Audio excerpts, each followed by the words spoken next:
Hello বন্ধুরা, কেমন আছো তোমরা? আশা করি তোমরা অনেক ভালো আছো। শুধু তোমাদের আনন্দ দেওয়ার জন্য অনেক কষ্ট করে আবারও একটি নতুন গল্প নিয়ে এলাম। আজকের গল্পটি খুবই চমৎকার হতে চলেছে। আমি শতভাগ গ্যারান্টি দিয়ে বলতে পারি, গল্পটি শেষ পর্যন্ত শুনলে তোমাদের রোমাঞ্চিত করে তুলবে। তাই অনুরোধ রইল ভিডিওটা শুরু থেকে শেষ পর্যন্ত দেখার। তাহলে আর দেরি না করে সরাসরি ঘটনায় চলে যাই। কাকিমা বৌদিকে খুঁজতে গোদাম ঘরে চলে এসেছে, আর তখন আমি বৌদির কাছে আছি। কাঠের ফাঁক দিয়ে দেখতে পেলাম কাকিমা এদিক ওদিক বৌদিকে খুঁজল। তারপর বৌদিকে না পেয়ে বেরিয়ে গেল। কাকিমার পায়ের আওয়াজ মিলিয়ে গেল, আর তখন বৌদি বলল, দেখেছ ঠাকুরপো, আর একটু হলেই ধরা পড়ে যেতাম। ধরা পড়লে কি কেলেঙ্কারি হতো বুঝতে পারছ? সত্যি বলতে আমিও ভীষণ ভয় পেয়ে গিয়েছিলাম গু। তবুও বৌদিকে সাহস দিয়ে বললাম, কি যে বলো বৌদি, আমরা যে জায়গায় আছি সেখানে কাকিমার বাপ এলেও আমাদের খুঁজে পেত না। এখন তুমি তাড়াতাড়ি বাড়ি ফিরে যাও, আর আমি কিছুক্ষণ পরে আসছি। বৌদি কাপড় আর চুল ঠিক করে গোদাম ঘর থেকে বেরিয়ে গেল। তার চলে যাওয়ার পর আমি গোদাম ঘরটা আরেকটু ভালো করে পর্যবেক্ষণ করলাম। রান্নার কাঠের পাশে অনেক পুরাতন জিনিস রয়েছে। এই গোদাম ঘরে একটা ভাঙা খাটও দেখতে পেলাম, যা এক কোণায় পড়েছিল। খাটটা মাটিতে নামিয়ে তার অবস্থা দেখার চেষ্টা করলাম। কন্ডিশন ভালো না হলেও কাজ চালানোর মতো ঠিকঠাক আছে। আমি ঠিক করলাম এই গোদাম ঘরেই মাকে নিয়ে এসে আমার স্বপ্ন পূরণ করব। আজ ছোট কাকির নাকের ডগায় বৌদিকে নিয়ে এলাম, অথচ কাকিমা কিছুই বুঝতে পারল না। এর চাইতে নিরাপদ জায়গা আর হতে পারে না। এখন যেভাবেই হোক মাকে এখানে নিয়ে আসতে হবে। বৌদি চলে যাওয়ার 1 মিনিট পর আমি বাড়িতে ঢুকলাম। এই সময়টা বাড়ির সামনের রাস্তা দিয়ে হাঁটাহাঁটি করলাম। আসলে তাড়াহুড়ো করে মনের চাওয়া পূরণ হল না। সকালে স্নানের সময় মাকে দেখার পর থেকেই যেন একটা ঘোরের মধ্যে ছিলাম। মা ছেলের স্বাভাবিক সম্পর্ক বারবার ভুলে যাচ্ছিলাম। পূজনীয় মাকে এক অপ্সরা নারী ছাড়া আর কিছুই ভাবতে পারছিলাম না। নিজেকে থামানোর শত চেষ্টা করেও যেন ব্যর্থ হচ্ছিলাম বারবার। আজ সকালে বটকাকার কিছু অতিথি আসার কথা ছিল। সকাল পেরিয়ে দুপুর হলেও তাদের কোনো খবর নেই। দুপুরের শেষ দিকে মা আর কাজল দিদিকে পুকুরঘাটে গোসল করতে দেখলাম। মা যখন পুকুরঘাট থেকে উঠে এলো, তখন আমি চিলেকোঠায় বসে তাদের সম্পূর্ণ স্নান দৃশ্য দেখছিলাম। দেখে মনের মধ্যে স্বপ্ন জাগতে থাকে। রাতের সবার সাথে খেতে বসলাম। আমাদের খাওয়া মাঝামাঝি হলে শুনতে পাই কিছু অতিথি এসেছে। বটকাকার যে বিজনেস পার্টনারদের আজ সকালে দেখা করার কথা ছিল, এরা হলেন তারা। এনারা সকালে এসে পৌঁছাতে পারেননি, কারণ রাস্তায় নাকি গাড়ি খারাপ হয়ে যায়। সেটা ঠিক করে রওনা দিতে একটু দেরি হয়ে যায়। ফলে তারা সাভারের জ্যামে আটকা পড়ে। কিন্তু অসময় আসায় বটকাকা তাদের সাথে এখন বৈঠক করতে পারবেন না। তাদের জন্য আজ রাতে থাকা খাওয়ার ব্যবস্থা করতে বললেন। কাজ হবে সকালে। অনাকাঙ্ক্ষিত এই অতিথিদের থাকার ব্যবস্থা করতে গিয়ে একটা ঘর কম পড়ে গেল। ঠিক হল, আজ রাতের জন্য আমি অন্য কোনো ঘরে ঘুমাব।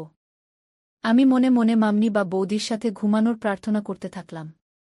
কিন্তু শুনতে পাই মা আর আমাকে এক ঘরে থাকতে হবে। খাওয়া শেষ করে রাত কাঁচা থাকতে আমি ঘরে চলে গেলাম। নিজেকে স্বাভাবিক রাখার চেষ্টা করছিলাম। কোনোভাবেই নিজের ভেতর ওসব জাগতে দিতে চাচ্ছিলাম না। মায়ের সাথে আগে অনেক থেকেছি, ঘুমিয়েছি অনেক রাত। তবে আজ রাতের ব্যাপার আলাদা। জ্বরের রাতের পর থেকে কিছু একটা বদলে গেছে আমার ভেতরে। স্বাভাবিক সম্পর্ক চিন্তা করতে পারছি না। কেন যেন মা হাতের কাজ শেষ করে ঘণ্টাখানিক পর ঘরে আসল। আমি মোবাইল ঘাঁটছিলাম। মা এসে কাপড় নিয়ে বাথরুমে চলে গেল। কিছুক্ষণ পর একটা নতুন শাড়ি পরে বের হল। মায়ের এই রূপ দেখে আমার নিজের উপর নিয়ন্ত্রণ রাখা আরও কঠিন হয়ে পড়ে। নিজের ভেতরের এক পাশবিক পুরুষসত্তা জেগে উঠতে থাকে। সে সত্তা মায়ের দেহ আর রূপ আমার চোখ দিয়ে নিঙে নিতে থাকে। সন্তান সত্তা আর পুরুষ সত্তার ভেতর এক যুদ্ধ চলতে থাকে। আমার হাতে মোবাইল দেখে মা বলল, রাত জেগে আর মোবাইলে দেখি না, ঘুমিয়ে পড়ো। নতুন শাড়িতে মাকে অসম্ভব সুন্দরী লাগছিল। কিন্তু এসময় শাড়ি বদলানোর কারণ বুঝতে না পেরে মাকে প্রশ্ন করি, এসময় শাড়ি বদলাতে গেলে যে আর বলিস না, তোর বট কাকি খাল বাসন ধুতে গিয়ে শাড়িতে তরকারি ফেলে দিল। ওই শাড়ি তো আর পরে থাকতে পারি না। এই শাড়িতে তোমাকে অনেক সুন্দর লাগছে মা। গিও মা, তাই নাকি? এটা তো অনেক পুরাতন শাড়ি। শাড়িটা কে পরেছে দেখতে হবে না? আমার মা তো বিশ্বের সেরা সুন্দরী। তোমাকে সব কাপড়েই সুন্দর লাগে মা। পাশে এসে বসল।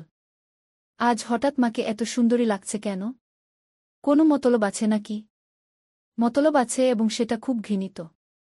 আমি পেটের কথা পেটে রেখে বললাম, কি মতলব থাকতে পারে? তুমিই বল। সেটা তুই ভালো জানিস বাপু। দেখি আমাকে শুতে দে। সারাদিন হাট ভাঙা খাটুনি গেছে। হ্যাঁ, সে তো হবেই। বাড়িতে যতজন লোক, সবার জন্য রান্নার কাজ করতেই তো বেলা শেষ হয়ে যায়। চাকরের কি দরকার? নিজেরাই তো সব কাজ নিতে পারি। হ্যাঁ, তাই তো। বউগুলোকে বিনে পয়সায় চাকরের মতো খাটাতে পারলে তো কাকাদের লাভই। তুই কাকাদের উপর খেপলি কেন রে? খেপলাম কোথায়? তোমার পা টিপে দেব মা। ও মা, আমার ছেলের সুমতি হল দেখছি। এই তুই সত্যি করে মতলবটা বলতো। আহ মা, তুমি তখন থেকে কি মতলব শুরু করলে? বলতো, বলা নেই কওয়া নেই, আমাকে সুন্দরী বলছিস। হুট করে আমার সেবা করতে চাচ্ছিস। ব্যাপারটা কি? ব্যাপার কিছু না। আমি জ্বরে পড়লে তুমি সেবা করেছিলে। সেখানে তোমার কি মতলব ছিল বল শুনি? ও মতলব থাকবে কেন? তুই আমার ছেলে। তোর অসুখের সেবা করব না আমি? তুই ছাড়া আমার আলাপন কে আছে? আমিও তো তাই বলছি। তুমি ছাড়া আমার আলাপন কে আছে? তোমাকে যে অসম্ভব ভালোবাসি মা। ইমোশনাল হয়ে পড়ে আমার কথা শুনে আমাকে জড়িয়ে ধরে কাঁদতে শুরু করে। মায়ের ছোঁয়া পেয়ে এসময় পরাজিত হয় আমার সন্তান সত্তা। তখন আমি এক অন্য আমি হয়ে যাই। তীব্র লালসায় মাকে ধরি। কিছুক্ষণ পর মা আমাকে ছেড়ে দিয়ে আমার কপালে হামি দিল। মায়ের চোখে কান্নার জল। আমি হাত দিয়ে মায়ের চোখের পানি মুছে দেই। মাকে বলি, তোমার জন্য আমি আছি মা। তোমার কোনো ভয় নেই, কোনো দুঃখ নেই। তোমার সব চাওয়া পাওয়া আমি পূরণ করে দেব। মা হাসার চেষ্টা করে বলল, আমার ছেলে দেখি বড় হয়ে গেছে। মায়ের দুঃখ কষ্ট বুঝতে শিখেছে। কিন্তু আমার কোনো ভয় নেই, দুঃখও নেই। আর নতুন করে চাওয়া পাওয়ারই বাকি থাকতে পারে। আমি গম্ভীর হয়ে মায়ের হাত ধরে বললাম, তুমি সবসময় মানিয়ে নিয়েছ বাবা। তোমার প্রতিদিনের পর দিন যে অবিচার করেছে তা আর কেউ না জানুক, আমি জানি। আমার কাছে লুকানোর কিছু নেই। মা বিব্রত হয়ে আমার হাত ছাড়িয়ে নিয়ে বলল, তোর বাবা আমার সাথে কি অবিচার করল? সংসারে একটু আরেকটু মনোমালিন্য হবে। এটাই তো স্বাভাবিক। তোর বাবা একটু রাগী জানি, কিন্তু সে মানুষ খারাপ না। আমি মায়ের একটা গালে হাত দিয়ে বললাম, আমার জন্মের পরে বাবা তোমাকে ছুঁয়ে দেখেছে কি? আদৌ দিনের পর দিন তুমি বাবাকে পাবার জন্য বিছানা ছটফট করতে? মা লজ্জা পেয়ে যায় আমার লাগামহীন নির্লজ্জ কথা শুনে। গাল থেকে আমার হাত মেরে ছাড়িয়ে আমাকে ধমক দিয়ে বলল, কিসব আজেবাজে কথা বলছিস? তোর মুখে কি লাগাম নেই? মায়ের সাথে কিভাবে কথা বলতে হয় ভুলে গেছিস? আমি মায়ের দুই বাহু শক্ত করে ধরে মাকে বললাম, আজেবাজে কথা না মা। আমি যা বলছি তা একটু মিথ্যা নয়। তুমি আমায় ছুঁয়ে বল আমি ভুল বলছি। একথা বলে মায়ের একটা হাত আমার মাথায় রাখলাম। মা আমার মাথা থেকে হাত সরিয়ে নিয়ে বলল, তুই এসব কি শুরু করলি? আমি মায়ের হাত আবারও মাথায় নিয়ে এসে বললাম, আমার দিবি বলো, আমি ভুল বলছি। মা মুখ নিচু করে চোখের জল ফেলতে থাকল। আমি মায়ের আরও কাছে এসে বসলাম। দুহাতে মায়ের গাল ধরে মায়ের মুখ উঁচু করলাম। মায়ের চোখের জল আঙ্গুল দিয়ে মুছে দিয়ে মায়ের কপালে হামি খেলাম। মায়ের কপালে আমার কপাল ঠেকিয়ে বললাম, আমি আর তোমার ছোট ছেলে নেই মা। আমি তোমার দুঃখ দূর করার মতো যথেষ্ট বড় হয়েছি। আমি তোমাকে আর কখনো বাবা অভাব বুঝতে দেব না। কথা দিলাম তোমাকে। মা আমার দিকে বিস্ময় হয়ে তাকিয়ে বলল, তুই কি বলতে চাচ্ছিস? তোর বাবা কিসের অভাব রেখেছে? আর তুই বাবার কোনো অভাব পূরণ করবি? এই অভাব বলে আমি হামি দিতে থাকলাম। মা ঘটনা আকস্মিকতায় স্তব্ধ হয়ে যায়। যখন বুঝতে পারে আমি কি করছি, তখন আমাকে দুহাতে ধাক্কা দিয়ে ঠেলে সরিয়ে দেয়া। তুই এটা কি করলি? তুই কি জেনে বুঝে করছিস? তুই পাগল হয়ে গেছিস? মা তার চেহারা দুহাত দিয়ে ঢেকে কাঁদতে লাগল। একটু পর মুখ তুলে আমার দিকে রক্তবর্ণ চোখ করে বলতে লাগল, দূর হ আমার চোখের সামনে থেকে। তোর মতো কুলাঙ্গার জন্ম দেওয়ার আগে আমার মরণ হল না কেন? যদি জানতাম তুই বড় হয়ে এ কাজ করবি, তাহলে তোকে ছোটবেলাতেই মেরে ফেলতাম। মা কথা শেষ করার আগেই আমি মাকে আবার দেই, আমি তোমাকে ভালোবাসি মা, অনেক ভালোবাসি। তুমি দিনের পর দিন বাবার অভাব অনুভব করেছ। গভীর রাতে তুমি আমাকে ধরেছ। কিন্তু মা হয়ে ছেলের সাথে সম্পর্কে জড়াতে পারোনি। আমি ছোট ছিলাম বলে তুমি মেটাতে পারোনি ক্ষুধা। মা আমার কথা শুনে বলে, তুই এসব কি বলছিস? আমি তোর মা হয়ে তোর সাথে এমন কাজ করার কল্পনাও করতে পারি না কখনো। আমি মায়ের কানে মুখ রেখে বললাম, আমাদের মাছেলের সম্পর্কের বাইরেও একটা পরিচয় আছে মা। আমি পুরুষ আর তুমি নারী। তুমি এতদিন নিজেকে সম্মত রেখেছ, নিজেকে সতী প্রমাণ করার চেষ্টা করেছ। কিন্তু কার জন্য? যে লোকটা তোমাকে মানুষ বলে গণ্য করে না, তার জন্য তুমি যদি নিজের জন্য একবার হলেও ভাবতে, তাহলে আজ তোমার জীবনে এত দুঃখ থাকত না, কখনো এত অবহেলায় থাকতে হতো না। ঘিমা আমার বুকে মাথা লুকিয়ে বলতে থাকে, কিন্তু তুই আমার ছেলে। আমি কখনো এত বড় পাপ করতে পারব না। আমাকে ছেড়ে দে তুই। আমি নিজেকে আটকাতে পারছি না।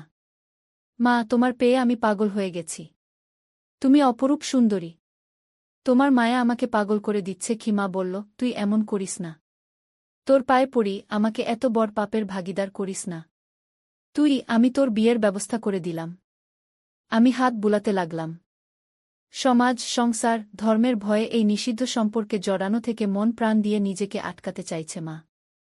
কিন্তু আমি জানি, ক্ষুধার কাছে মনের বাধা এক অনুপরিমাণ বাধা দিতে পারবে না।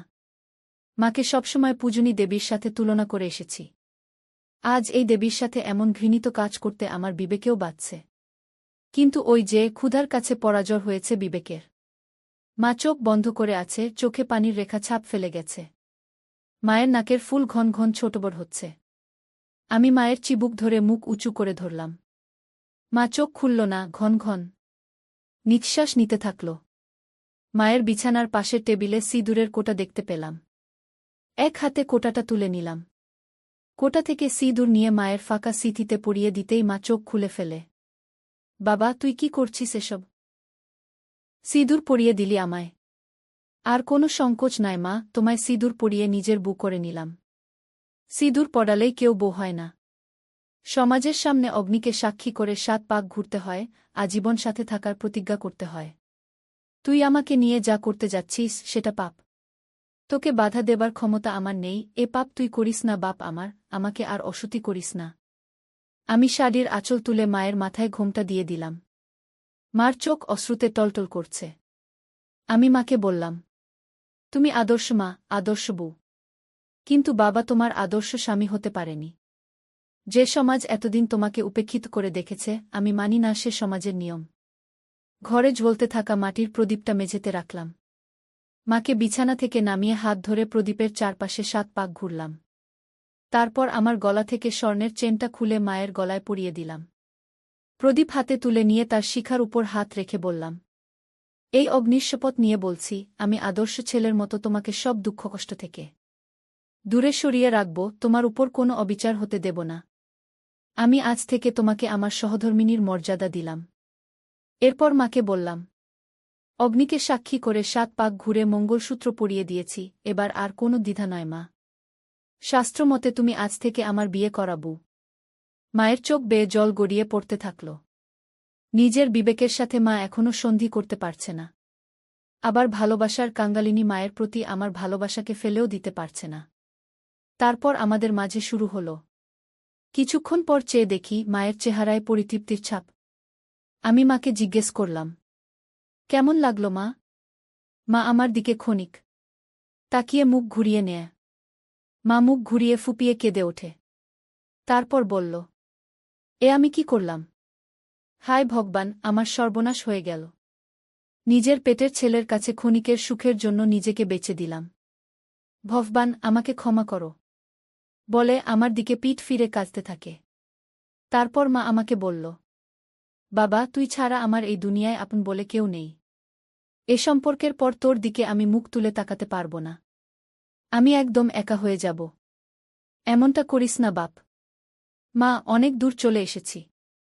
এখান থেকে পেছালে আমাদের কোনো সম্পর্কই আর স্বাভাবিক থাকবে না। তুমি আমাকে মেনে নাও। দেখবে তোমার আর আমার মাছেলের কোনো কষ্ট থাকবে না। কিন্তু এত পাপ? মা, যা পাপ করার করে ফেলেছি। এখন সম্পর্ক পাপের হলে আমি আজীবন তোমার সাথে এ পাপ করে যাব, কিন্তু তোমাকে ছাড়তে পারব না। ভিডিওটি যদি তোমাদের ভালো লেগে থাকে, তাহলে অবশ্যই সীমা ব্লগ চ্যানেলটি সাবস্ক্রাইব করে রাখবে।